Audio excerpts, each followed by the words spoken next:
জগন্নাথ বিশ্ববিদ্যালয়, বেসরকারি বিশ্ববিদ্যালয়, শেরেবাংলা কৃষি বিশ্ববিদ্যালয় সহ জাহাঙ্গীরনগর বিশ্ববিদ্যালয় সকল পর্যায়ের নেতৃবৃন্দ এবং ঢাকা কলেজ, পৃথিবীর কলেজ, কবি নজরুল বাংলা কলেজ সহ সকল শিক্ষা প্রতিষ্ঠানের মহানগরের নেতৃবৃন্দ সবাইকে আমি আমার ব্যক্তিগত পক্ষ থেকে এবং বাংলাদেশ জাতীয় ছাত্রদল কেন্দ্রীয় সংসদের পক্ষ থেকে অনেক অনেক ধন্যবাদ ও কৃতজ্ঞতা জানাচ্ছি।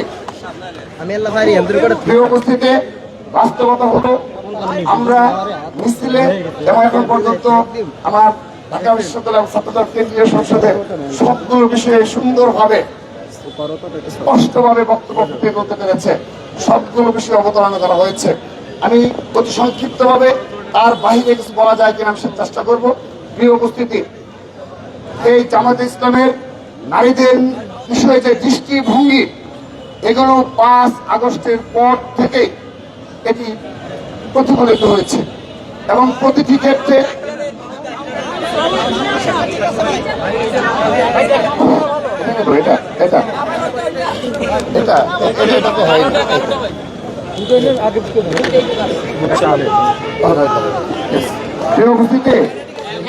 জামায়াতে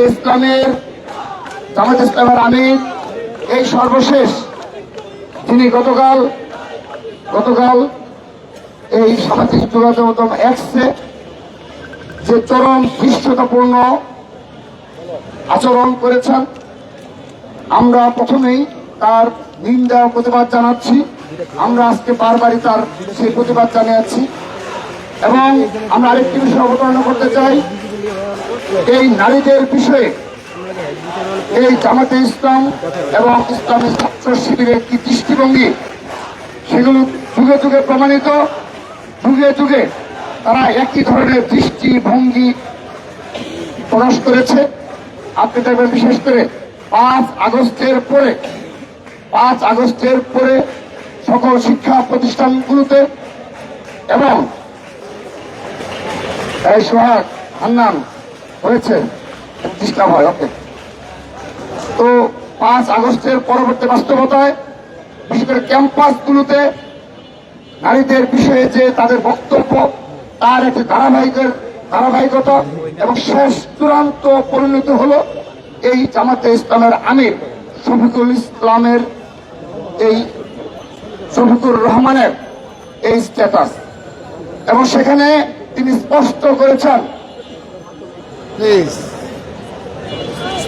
করেছেন যে যারা তার কিন্তু সকল বক্তব্য ঠিক আছে, মানে নারীদের বিষয়ে জামায়াতে ইসলামের যে দৃষ্টিভঙ্গি, এই স্ট্যাটাসে সবটুকু বক্তব্য ঠিক আছে।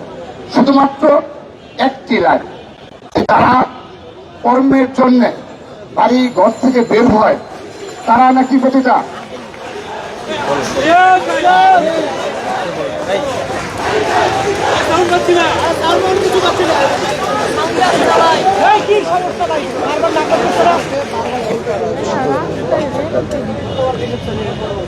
তো এই যে সামাজিক যোগাযোগ মাধ্যম এক্সে যে ধরনের স্ট্যাটাস তিনি দিয়েছেন, সেখানে নারীদের বিষয়ে যে জামায়াতে ইসলামের দৃষ্টিভঙ্গি তা প্রতিফলিত হয়েছে। শুধুমাত্র একটি বিষয়, যে নারীরা কর্মের জন্য ঘর থেকে বের হয়, তাদেরকে তিনি পতিতা হিসাবে আখ্যায়িত করেছেন, স্পষ্টভাবে তিনি এটি করেছেন। আর বাকি কোন জায়গায় জামাতের যে এজিউটাল দৃষ্টিভঙ্গি, সেই দৃষ্টিভঙ্গি ফুটে উঠেছে।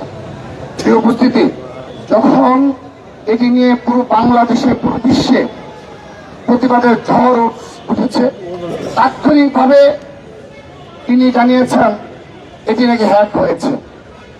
যদি সেটি হয়ে থাকে, আমি তাকে প্রশ্ন রাখছি, এটি সামাজিক যোগাযোগ মাধ্যম এক্স এই ঘটনা ঘটেছে, তাহলে তার তো ফেসবুক অ্যাকাউন্ট রয়েছে, তার অপরকম সামাজিক যোগাযোগ অ্যাকাউন্ট রয়েছে। তিনি যদি ওই 1-2 মিনিটের মধ্যে, 5 মিনিটের মধ্যে যদি তিনি অবতারণা করতেন যে ঠিক আছে আমার এটি হয়েছে, তারপর কিন্তু মানানসই হতো। তারপর আসুন আরেকটি বিষয়, তিনি সে সময় কোন কাজে ব্যস্ত ছিলেন, তিনি কিন্তু সেখান থেকে ফেসবুক লাইভে আসতে পারতেন, কিংবা কোনো মিডিয়াকে একটু কল দিয়ে বলতে পারতেন। তাদের তো মিডিয়ার কোনো অভাব নেই, তাদের তো সামাজিক যোগাযোগ মাধ্যম প্রচারের কোনো অভাব নেই। কিন্তু যখন এটি ন্যাশনালি দীক্ষিত হয়েছে এবং প্রতিবাদের ঝড় উঠেছে, তখন দ্রুততম সময়ে তারা বলে যে এই দিনকে হ্যাক করা হয়েছে। প্রিয় উপস্থিতি, তিনি আজকে সেটি একটা স্ক্রিন সংবাদ সম্মেলনের মাধ্যমে তিনি একটা স্ক্রিনশট দেখিয়েছেন, পাসওয়ার্ড তাকে চেঞ্জ হয়েছে। যদি সেটি হয়ে থাকে, আমার প্রশ্ন হলো, যেহেতু এটা একটা সেন্সিটিভ বিষয়, তিনি সেই সময় এই স্ক্রিনশটটি কেন এই সোশ্যাল মিডিয়াতে অপপ্রচার যে অ্যাকাউন্টগুলো রয়েছে সেখানে দিয়ে দিলে তো বিষয়টা ক্লিয়ার হয়ে যেত। কিন্তু তিনি আজকে প্রায় কত ঘন্টা হয়ে গেল, 12 ঘন্টা প্রায়, তারপর এসে তিনি এইগুলো বিষয় অবতারণা করছেন। আমরা খুব সুন্দরভাবে বুঝতে পেরেছি আপনাদের যে দৃষ্টিভঙ্গি, সেই দৃষ্টিভঙ্গির প্রতিফলন ঘটেছে। অনেকেই মনে করে থাকে যে নির্বাচনের আগে এ ধরনের কাজ তিনি করবেন কিনা। তাদের যে দৃষ্টিভঙ্গি বিগত 5 আগস্টের পর থেকে পুরো বাংলাদেশের যারা সহজ সরল মা বোন রয়েছে আমাদের, বিশেষ করে প্রত্যন্ত অঞ্চলে, গ্রাম অঞ্চলে, সেখানে তাদের নারীরা গিয়ে এ ধরনের বক্তব্য পেশ করে বলা হয় যে আপনাদের ঘর থেকে বের হওয়া যাবে না, আপনারা যে গৃহিণী হিসাবে রয়েছেন এটি নারীদের থাকতে হবে, আল্লাহর রাস্তা থাকা এটি নাকি নিয়ম, এবং ইসলামকে প্রতিষ্ঠিত করতে হলে আপনাদের ঘরে থাকতে হবে। এই ধরনের বক্তব্য কিন্তু জামাতের লোকদের দিয়ে থাকে। সর্বশেষ দেখেন এই বরগুনার একজন জামাতের শীর্ষ নেতা তিনি কি বক্তব্য রাখলেন। তিনি বললেন এই ডাকসুতে বলতেও এত গুরুত্বপূর্ণ বক্তব্য তারা রাখেন, আমাদের বলতে কষ্ট হয় যে ডাকসুতে নাকি অতীতে এই ঢাকা বিশ্ববিদ্যালয়ের নারীরা নাকি ব্যবসা হিসাবে আখ্যায়িত করবেন এবং ওপেনলি, এবং তিনি এমন না যে তিনি এটা ভুলে বলে বলছেন, সরি বলছেন, এরকম না।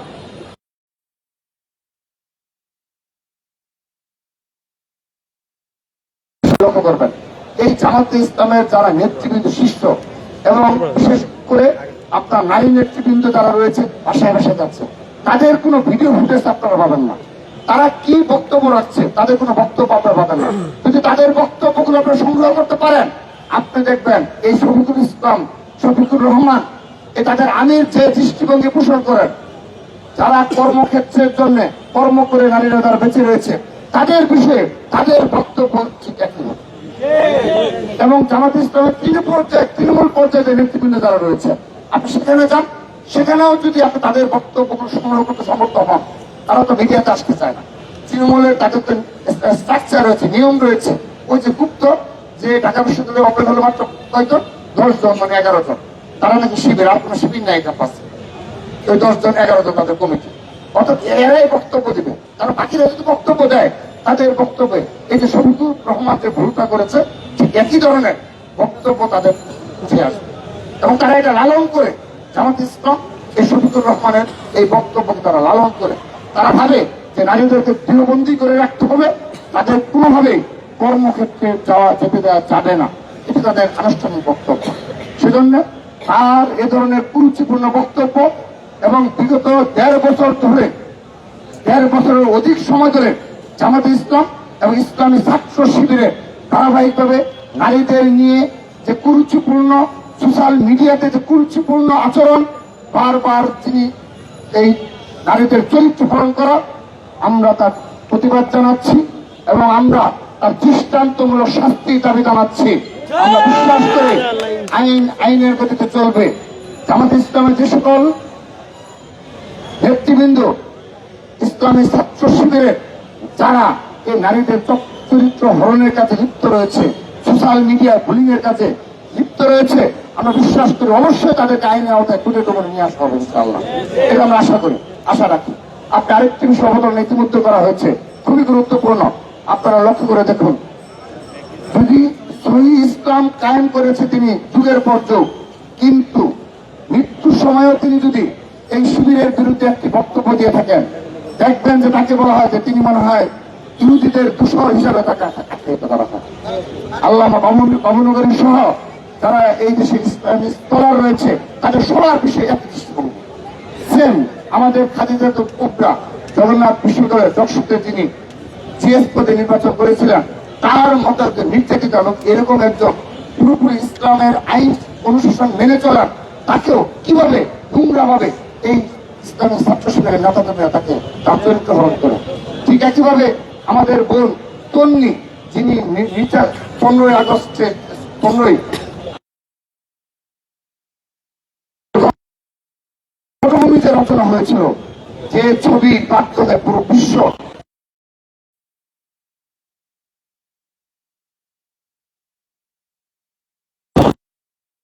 নারীদের বিষয়ে তাদের যে দৃষ্টিভঙ্গি, এই দৃষ্টিভঙ্গির বাহিরে সবচেয়ে তিনি ব্যক্তিও যদি কোনো বক্তব্য দিয়ে থাকেন তাকেও তারা ইসলামের বিরোধী শক্তি হিসেবে তাদের রাখতে